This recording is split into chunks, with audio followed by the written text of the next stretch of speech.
Hi, this is Cheryl Hazard. So, no, I'm not a doctor. I am a woman on the autism spectrum. I have Asperger's syndrome. My son's been diagnosed as having autism. And the case of the Darrell Brooks came up on my feed, and I still have yet to find out why he ended up in the courtroom in the first place. Um, but what I was thinking about is that Darrell Brooks was displaying signs of echocholia, which does show up in some autistic kids. Maybe not every kid, but it can be one of them. It can be one of the symptoms or signs of it. And so it's possible Darrell Brooks may have autism. I don't know much about the other symptoms or signs that he's had in his life. That's just one assumption.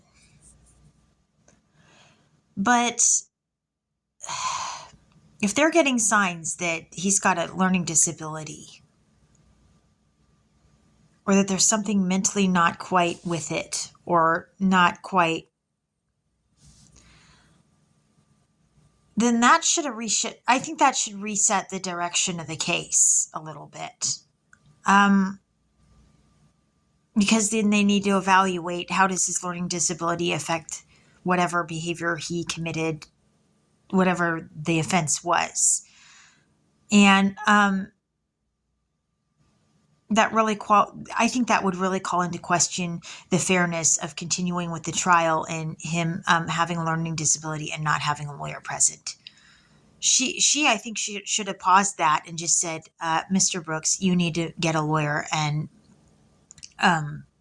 we can't proceed with this case until you get a lawyer.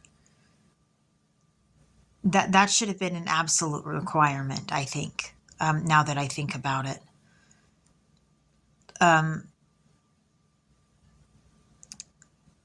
they needed to make sure that that trial was fair. And if he didn't have a lawyer, I'm not sure that they can say it's a fair trial.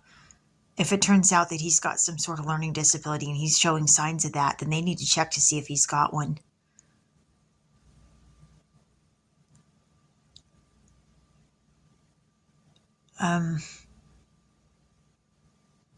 And that poses the question of how mentally competent was he to go to trial and be tried.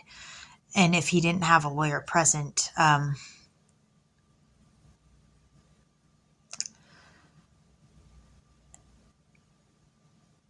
yeah,